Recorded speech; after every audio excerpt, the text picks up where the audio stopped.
Welcome back, everybody. If you saw last week's video, I still have my job. And so it's good to still be here. But we have a very big announcement for the community at large today.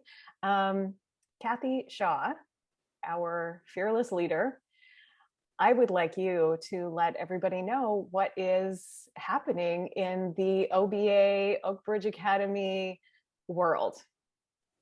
So we are super excited, and as all internal OBA people know, but we are starting our high school program starting this September. So yeah, we have a lot of excitement, a lot of buzz around it and what it's going to look like. And yeah, we're super, super excited though. For the beginning of Oakbridge, we started our classes with the primary class, which is grade 1 and 2, roughly.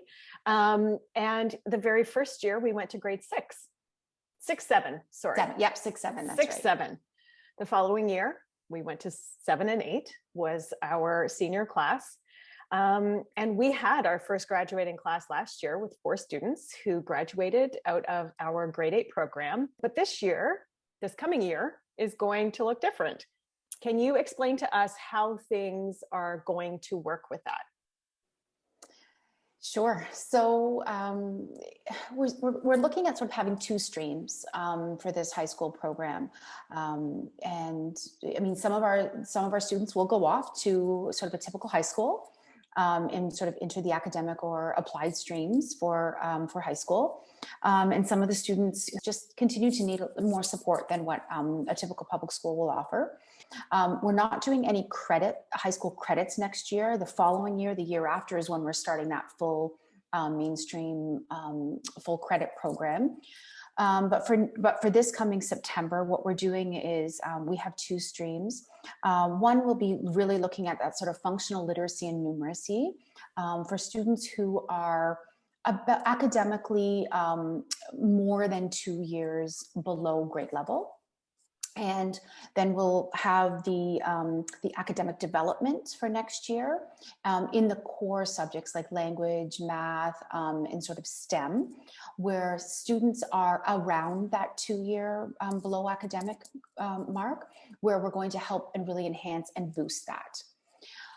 For all students in the program, we're going to be offering some really nice, strong strategies around sort of the executive functioning skills. So we're going to be looking at that self-advocacy, time management, and looking at sort of the decision-making process and how we get ready. How do I get ready for a test? And how do I get ready for, being out in the community and looking at all of those pieces.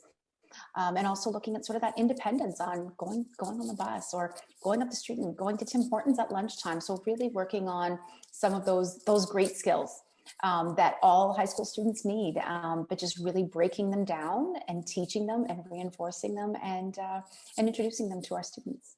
About a month ago, I did an interview with Gloria, who is one of our RBTs, and Gloria talked about the Living Skills program that she is going to be starting next year.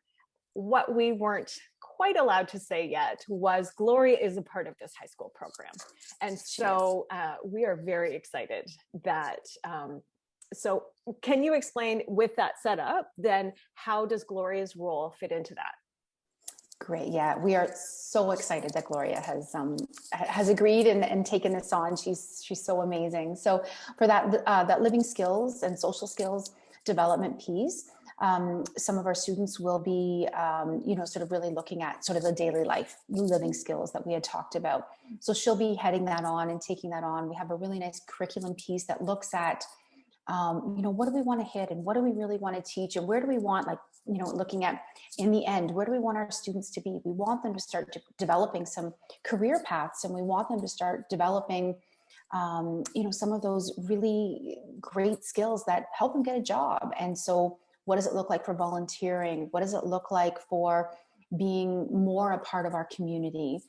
It's our goal to try and get some pretty strong partnerships with corporations in our community to support some volunteer placements to be able to get some of those job skills. And so it's a big piece, and Gloria would be a big part of those foundational skills for those daily living skills to help our students be successful in those career paths. Is this a program currently, so for next year, if someone has a student that's going into grade 9 that has not been at Oakbridge Academy as of yet, will they be able to apply to this program? So we're currently only accepting OBA grads. So it's at this point, that's what we're doing. Decisions will be made for the following year, but for this year, we have decided that we're going to keep it small, and we're going to keep it to students who have graduated from our OBA. Eventually down the line that could change, but currently right now, we're just starting this program out. That's right. That's right. And so it will be a grade 9, technically, a high school grade 9 program curriculum. That's right. And then eventually we will expand, just like we expanded the original OBA school. So exactly. Yeah. Thank you, Kathy. Folks, you heard it here. OBA High starting 2021-2022 school year.